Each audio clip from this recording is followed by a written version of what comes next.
ಶ್ರೀ ಗುರುಭ್ಯೋ ನಮಃ ಪರಮ ಗುರುಭ್ಯೋ ನಮಃ ಶ್ರೀಮದ್ ಆನಂದ ತೀರ್ಥ ಭಗವತ್ ಪಾದಾಚಾರ್ಯೇಭ್ಯೋ ನಮೋ ನಮಃ. ಎಲ್ಲರಿಗೂ ನಮಸ್ಕಾರ. ಬ್ರಹ್ಮಸೂತ್ರ ಭಾಷ್ಯ 4 ಅಧ್ಯಾಯಗಳಿದೆ. ಅದರಲ್ಲಿ 4ನೇ ಅಧ್ಯಾಯ ಫಲಾಧ್ಯಾಯ ಅಂತ ಹೇಳ್ತು. ಏನ್ ಫಲ ಸಿಕ್ಕೋದು, ಏನ್ ಫಲ ಸಿಕ್ಕೋದು ಅಂತ ತಿಳ್ಕೊಂಡ್ರೆ ಈ ಗ್ರಂಥ ಯಾಕೆ ಓದಬೇಕು ಎಂಬ ಒಂದು ರುಚಿ ಬರೋದು. ಅದು 4 ವಿಧವಾದ ಇದು ಹೇಳಿದ್ದಾರೆ. ಹಂಗಂದ್ರೆ ನಿನ್ನೆ ತಿಳಿಸಿದೆ. ಮೊದಲ ಸೂತ್ರ, ಅದರ ಬಗ್ಗೆ ನಿನ್ನೆ ನೋಡಿದೆವು. ಅದಕ್ಕೆ ಒಂದು ಇವತ್ತು ಭಾಷ್ಯವನ್ನ ನೋಡೋಣ. ಆತ್ಮಾವ ಅರೆ ದ್ರಷ್ಟವ್ಯ ಶ್ರೋತವ್ಯೋ ಮಂತವ್ಯೋ ನಿಧಿಧ್ಯಾಸಿತವ್ಯ. ಬೃಹದಾರಣ್ಯಕ ಉಪನಿಷತ್ತಲ್ಲಿ 4:4-5 ಇತ್ಯಾದೀನಾಂ ನ ಅಗ್ನಿಸ್ತೋಮಾದಿವದ್ ಏಕವಾರೇಣೈವ ಫಲಪ್ರಾಪ್ತಿಃ ಕಿಂತು ಆವೃತ್ತಿಃ ಕರ್ತವ್ಯ ಸಯ ಯೇಷೋ ಅನಿಮೈ ತದಾತ್ಮ್ಯಮಿದಂ ಸರ್ವಂ. ಛಾಂದೋಗ್ಯೋಪನಿಷತ್ತು 6-8-7 ಈ ಇದರಲ್ಲಿ ವಾಕ್ಯದಲ್ಲಿ ಇತ್ಯಾದ್ ಅಸಕೃತ್ ಉಪದೇಶಾತ್ ಹಾಗಂತ ಹೇಳಿದ್ದಾರೆ. ಸಕೃತಿಂದ ಒಂದ್ಸಾರ್ತಿ ಮಾಡೋದು, ಅಸಕೃತಿಂದ ತಿಳಿಸಿ ಪುನಃ ಮಾಡೋದು, ಹಂಗಂಬೋದನ್ನ. ಸೊ ಭಾಷ್ಯಕ್ಕೆ ಇವಾಗ ಇದು ಒಂದು ಯಾಜ್ಞವಲ್ಕ್ಯರು ಎಂಬ ಋಷಿ ತನ್ನ ಪತ್ನಿಯಾದ ಮೈತ್ರೇಯಿಯರ ಹತ್ರಿ ಹೇಳಿದ್ದು, ಪರಮಾತ್ಮನನ್ನು ಅಪರೋಕ್ಷ ದರ್ಶನವಾಗಿ ನೋಡಬೇಕು ಹಂಗಂತ ಇಚ್ಛಾಪಟ್ರೆ, ಅರೇ ಏ ಶ್ವೇತಕೇತು, ಆತ್ಮಾವಾ, ಆತ್ಮ ಅಂದ್ರೆ ಪರಮಾತ್ಮ, ಆತ್ಮಾವಾ ಏ ಪರಮಾತ್ಮ, ದ್ರಷ್ಟವ್ಯ ನೀನೇ ನೋಡಕ್ಕ ಅರ್ಹನಾದವನು, ಶ್ರೋತವ್ಯ ನಿನ್ನವೇ ಶ್ರವಣ ಮಾಡ್ಲಕ್ಕ ನಾವೆಲ್ಲಾರು ಅರ್ಹನಾದವನು, ಮಂತವ್ಯ ತಿಳ್ಕೊಳ್ಳಕ್ಕ ಅರ್ಹನಾದವನು, ನಿಧಿಧ್ಯಾಸಿತವ್ಯ ಧ್ಯಾನ ಮಾಡ್ಲಕ್ಕನು ಅರ್ಹನಾದವನು ನೀನೇ, ಇತ್ಯಾದೀನಾಂ ಹೀಗೆ ಹೇಳಿ ಯಾರು ಮಾಡ್ತಾರೆಯೋ ಅಗ್ನಿಸ್ತೋಮಾದಿವತ್, ಅಗ್ನಿಸ್ತೋಮ ಮೊದಲಾದ ಯಜ್ಞಗಳಿಗೆ ಏಕವಾರೇಣ ಏವ ಒಂದು ಬಾರಿ ಮಾತ್ರ ಮಾಡೋದ್ರಿಂದ ಮಾತ್ರದಿಂದಲೇ ನ ಫಲಪ್ರಾಪ್ತಿಗೆ ಫಲ ಸಿಗುವುದಿಲ್ಲ. ಕಿಂತು ಆದರೂ ಆವೃತ್ತಿಗೆ ಪುನಃ ಮತ್ತೆ ಕರ್ತವ್ಯ ಮಾಡಲೇ ಪಡಬೇಕು. ಸಹ ಆ ಪರಮಾತ್ಮ ಜ್ಞಾನ ರೂಪ, ಏಷಃ ಇವನು ಎಲ್ಲರಿಗೂ ಇಷ್ಟರೂಪನು ಇವಂತಾನ, ಅಣಿಮ ಅಧಿಕ ಸೂಕ್ಷ್ಮವಾದವ, ಅಣಿಮ ಮೊದಲಾದ ಅಷ್ಟ ಐಶ್ವರ್ಯ ಪೂರ್ಣ, ಇದಂ ಸರ್ವಂ ಈ ಎಲ್ಲ ಜಗತ್ತುನು, ಏತದಾತ್ಮ್ಯಂ ಇವನ ಅಧೀನದಿಲೇಯೇ, ನಿಯಂತ್ರಣದಲ್ಲಿಯೇ, ತಮಿಳಿ ಬಂದು ಕಟ್ಟುಪಾಡು ಅಂತ ಹೇಳ್ತೇವೆ, ಅದರಲ್ಲಿಯೇ ಇದೆ. ಇತ್ಯಾದಿ ಇವೆಗಳು ಮೊದಲಾದ ಅಸಕೃತ್ ಉಪದೇಶಾತ್ ಉದ್ದಾಲಕರು ಹಲವಾರು ಆವೃತ್ತಿಗಳು ಉಪದೇಶ ಮಾಡಿರೋದು ಚಾಂದೋಗ್ಯ ಉಪನಿಷತ್ತಲ್ಲಿ ಕಂಡು ಬಂದಿದೆ. ಅದು ಮಾತ್ರ ಇಲ್ಲ, ಹಂಗ ಶ್ರುತಿಯಲ್ಲಿ ಕೂಡ ಸಮಾಖ್ಯವನ್ನು ಕೂಡ ತೋರಿಸಿದ್ದಾರೆ. ಹಂಗ ನಾವು ತಿಳಿಬೇಕು. ಇಲ್ಲಿ 2ನೇ ಸೂತ್ರ, ಓಂ ಲಿಂಗಾಚ್ಚ ಓಂ, ರನ್ನಿಂಗ್ ನಂಬರ್ 486. ತೈತ್ರೀಯ ಶ್ರುತಿಯಲ್ಲಿ ಲಿಂಗಾಚ್ಚ, ಲಿಂಗ ಅಂದ್ರೆ ಚಿನ್ನ, ಒಂದು ಗುರ್ತು, ಅಡೆಯಾಳ. ಭೃಗು ಋಷಿಯು ಪುನಃ ಆವೃತ್ತಿಗಳನ್ನು ಅನುಷ್ಠಾನ ಮಾಡಿಯೇ ಅಪರೋಕ್ಷವನ್ನು ದರ್ಶನ ಮಾಡಿದ್ದಾರೆ. ಇದಕ್ಕೆ ಭಾಷ್ಯ ಹೆಂಗಿದೆ, ಸತಪೋ ಅತಪ್ಯತ ಪುನರೇವ ವರ್ಣಂ ಪಿತರಂ ಉಪಸಸಾರ.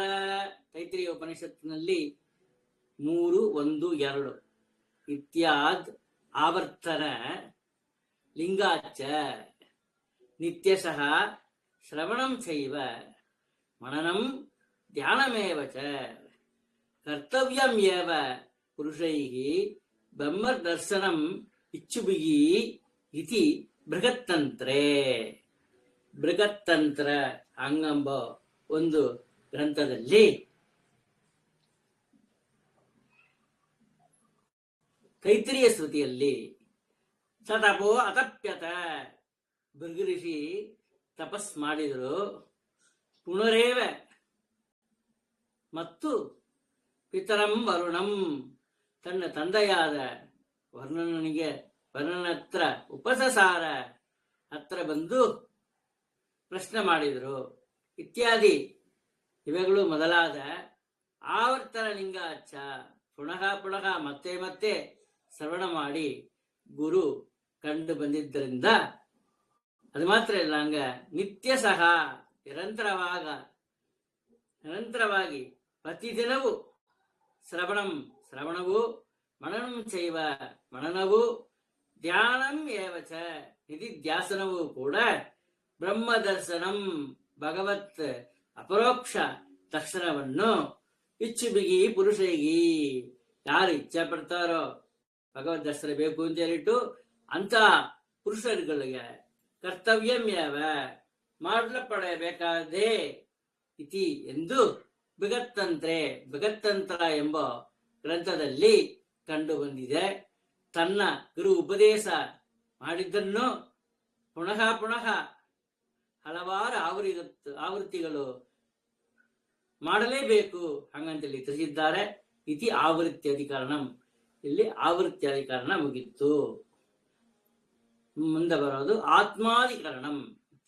ಈ ಅಧಿಕರಣದಲ್ಲಿ ಪರಮಾತ್ಮನನ್ನು ಸ್ವಾಮಿ ಎಂದು ಪ್ರತಿದಿನವೂ ಉಪಾಸನ ಮಾಡಬೇಕು ಹಂಗಂಬುದನ್ನ ಸ್ಪಷ್ಟವಾಗಿ ತಿಳಿಸಿದ್ದಾರೆ. ಇದು 3ನೇ ಸೂತ್ರ, ರನ್ನಿಂಗ್ ನಂಬರ್ 487. ಓಂ ಆತ್ಮೇತಿ ತು ಉಪಗಚ್ಚಂತಿ ಗ್ರಾಹಯಂತಿ ಚ ಓಂ. ಆತ್ಮೇತಿ ತು ಪರಮಾತ್ಮ ಒಬ್ಬನೇ ಮುಖ್ಯ ನಿಯಾಮಕ ಸ್ವಾಮಿ ಎಂದು ಉಪಗಚ್ಚಂತಿ ಜ್ಞಾನಿಗಳು ತನ್ನ ಗುರು ಉಪದೇಶದಿಂದ ತಿಳಿದು ಉಪಾಸನೆ ಮಾಡ್ತಾರೆ. ಗ್ರಾಹಯಂತಿ ಗ್ರಾಹಯಂತಿಯಿಂದ ಹಿಡ್ಕೊಂಬೋದು. ಗ್ರಾಹಯಂತಿ ಚ ತನ್ನ ಶಿಷ್ಯರುಗಳಿಗೂ ಉಪದೇಶ ಮಾಡ್ತಾರೆ. ಶಿಷ್ಯರುಗಳಿಗೆ ಇವರು ಉಪದೇಶ ಮಾಡ್ಗಿಂತಾರೆ ಅಂದ್ರೆ ಗ್ರಾಹಯಂತಿ ಹಿಡ್ಕೊಳ್ತಾರ ಅದನ್ನ. ಹಂಗಂತ ಹೇಳಿಟ್ಟು ಇಲ್ಲಿ ತಿಳಿಬೇಕು ನಾವು.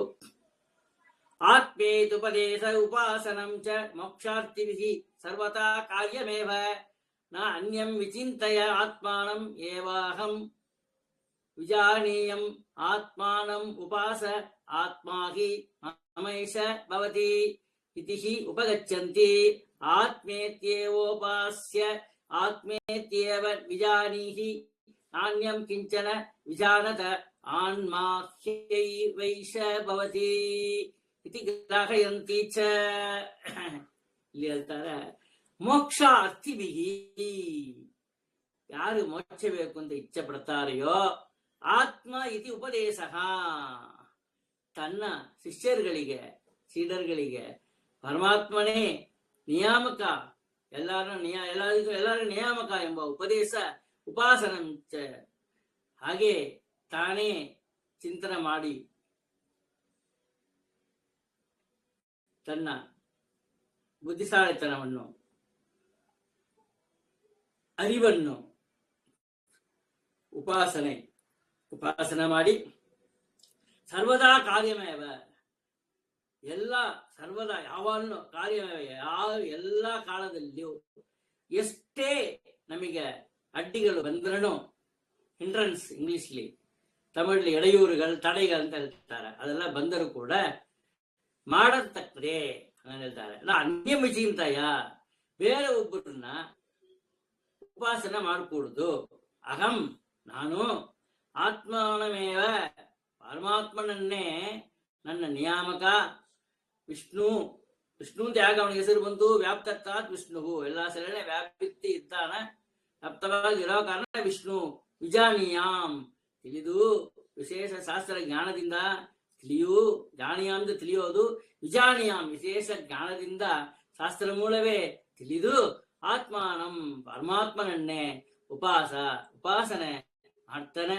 ಮಮ ನನಗೆ ಏಷಃ ಈ ವಿಷ್ಣುವೇ ಸ್ವಾಮಿ ಸರ್ವದಾ ಯಾವಾಗಲೂ ಭವತಿ ನನ್ನಲ್ಲಿ ಇದ್ದಾನ ಎಂದು ಉಪಗಚ್ಚಂತಿ ಜ್ಞಾನಿಗಳು ಉಪಾಸನೆ ಮಾಡ್ತಾರೆ.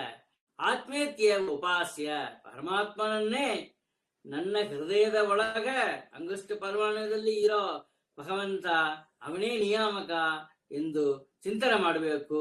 ಆತ್ಮೇತ್ಯೇವ ವಿಜಾನಿಹಿ, ಎಲ್ಲಿ ತುಂಬಿದ್ದಾನ ವ್ಯಕ್ತವಿದ್ದಾನ ಎಂದು ವಿಶೇಷವಾಗಿ ತಿಳಿದು ಅನ್ಯಂ ಕಿಂಚನ ನ ವಿಜಾನತ, ಬೇರೆ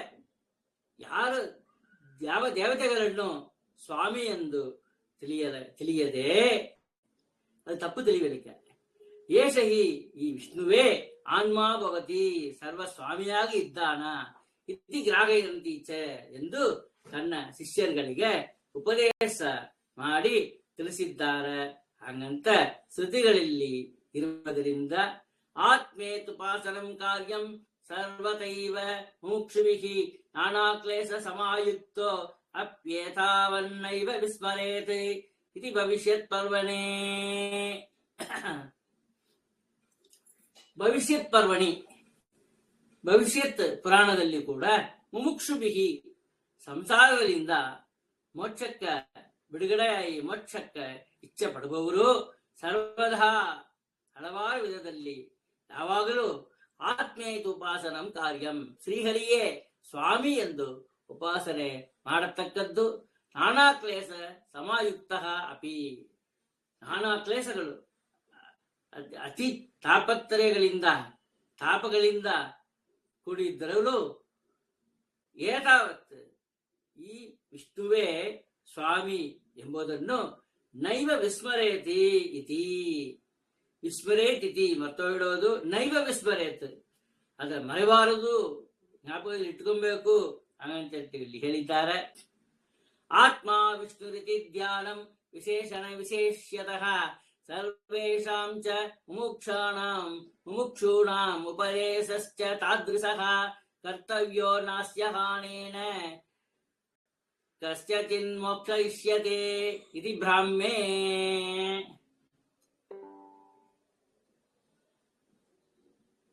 ಅದು ಮಾತ್ರ ಇಲ್ಲ, ಹಂಗ ಬ್ರಾಹ್ಮೆ ಬ್ರಹ್ಮ ಪುರಾಣದಲ್ಲಿನೂ ಮುಮುಕ್ಷೂಣಾಂ ಮೋಕ್ಷಕ್ಕೆ ಇಚ್ಛೆ ಪಡುವವರು ವಿಷ್ಣು ಆತ್ಮ ಐತಿ ಎಲ್ಲಿನೂ ವ್ಯಾಪ್ತವಾಗಿ ಇರುವ ಶ್ರೀಹರಿಯೇ ಸ್ವಾಮಿ ಎಂದು ವಿಶೇಷತಃ ಹಲವಾರು ವಿಶೇಷಣಗಳಿಂದ ಕೂಡಿದ ವಿಶೇಷಣ ಅತಿ ಮುಖ್ಯವಾದ ಧ್ಯಾನಂ ಕರ್ತವ್ಯಂ, ಧ್ಯಾನವನ್ನು ಉಪಾಸನೆಯನ್ನು ಮಾಡತಕ್ಕದ್ದು. ಅದು ಮಾತ್ರ ಇಲ್ಲ, ಹಂಗ ಸರ್ವೇಶಾಂಚ ಮೋಕ್ಷ ಇಚ್ಛೆ ಪಡುವವರು ಎಲ್ಲರೂ ತಾದೃಶಃ ಉಪದೇಶ ಕರ್ತವ್ಯ, ಅಂತ ರೀತಿಯಲ್ಲಿ ಅಂತ ಗುಣವಂತನಾದ ಸ್ವಾಮಿ ಎಂದು ಉಪದೇಶ ಶಿಷ್ಯರುಗಳಿಗೆ ಮಾಡಿದ್ದಾರೆ. ತಿಳಿಸೋದು ಜ್ಞಾನಿಗಳ ಒಂದು ಕರ್ತವ್ಯ ಹಂಗಂತ ಹೇಳ್ತಾರೆ. ಅಸ್ಯ ಹಾನೇನ, ಈ ರೀತಿಯಲ್ಲಿ ಉಪದೇಶವನ್ನು ಬಿಟ್ಟುಟ್ರೆ ಕಸಿಸಿತ್ ಯಾರಿಗೂ ಮೋಕ್ಷ ಮುಕ್ತಿ ನ ಇಷ್ಯತೆ ಇತಿ, ಆಗೋದೇ ಇಲ್ಲ ಹಂಗಂತ ಹೇಳಿದ್ದಾರೆ. ಹಲವಾದ ಪ್ರಮಾಣಗಳಿಂದ, ನಾನಾ ವಿಧವಾದ ಪ್ರಮಾಣಗಳಿಂದ ಶ್ರೀಹರಿಯೇ ಸ್ವಾಮಿ ಎಂದು ಚಿಂತನೆ ಮಾಡಬೇಕು ಹಂಗಂತ ತಿಳಿಸಿದ್ದಾರೆ. ಇತಿ ಆತ್ಮಾಧಿಕರಣಂ, ಇಲ್ಲಿಗೆ ಆತ್ಮಾಧಿಕರಣಂ ಎರಡನೇ ಅಧಿಕರಣ ಮುಗಿತ್ತು. ಶ್ರೀಕೃಷ್ಣಾರ್ಪಣಮಸ್ತು. ಇಲ್ಲಿ ಎರಡನೇ ಅಧಿಕರಣ ಮುಗಿದಿದೆ. ಮೂರನೇ ಅಧಿಕರಣ ಬಂದು ನ ಪ್ರತೀಕಾಧಿಕರಣಂ ಹಂಗಂಬ ಅಧಿಕರಣ. ಈ ಅಧಿಕರಣದಲ್ಲಿ ಭಗತ್ ಉಪಾಸಕನಾದವ ಯಾವಾಗಲೂ ವಿಷ್ಣು ಮೊದಲಾದ ಪ್ರತಿಮೆಗಳಿಗೂ ಶಿಲಾರೂಪ ವಿಷ್ಣು ಮೊದಲಾದ ರೂಪಗಳಿಗೂ ಅಭೇದ ಐಕ್ಯ ಚಿಂತನ ಮಾಡಬಾರದು ಹಂಗಂತ ತಿಳಿಸ್ತಾರೆ. ಅದನ್ನ ಬಂದು ನಾಳಿನ ಪಾಠದಲ್ಲಿ ನೋಡ. ಸರ್ವಂ ಶ್ರೀಕೃಷ್ಣಾರ್ಪಣಮಸ್ತು. ಎಲ್ಲರೂ ಪುನಗ ಇದನ್ನ ಹಾಕಿ ಕೇಳ್ರಿ. ಟೆಕ್ಸ್ಟ್ ನೆಟ್ಟಿಂದ ಫಾಲೋ ಮಾಡ್ರಿ. ಏನಾದ್ರು ನಿಮಗೆ ಸಂಶಯಗಳಿತ್ತು ಹಂಗಂತ ಹೇಳಿದ್ರೆ ನಾನು ಕರೆ ಮಾಡ್ರಿ. ನಾನು ಕೃಷ್ಣಾಚಾರ್. ನನ್ನ ನಂಬರ್ 9443923584. ನಿಮಗೆ ಟೆಕ್ಸ್ಟ್ ಬೇಕು ಅಂದ್ರೂ ನಿಮಗೆ ಆ ಪೋರ್ಷನ್ ಮುಗಿಲಕ್ಕೆ ನಿಮಗೆ ಕೊಟ್ಟು ಕಳಿಸ್ತಾನೆ. ಅದನ್ನ ಇಟ್ಟುಕೊಂಡು ನೀವು ಫಾಲೋ ಮಾಡುವಂದು. ಹರೇ ನಮಃ. ಸರ್ವಂ ಶ್ರೀ ಕೃಷ್ಣಾರ್ಪಣಮಸ್ತು.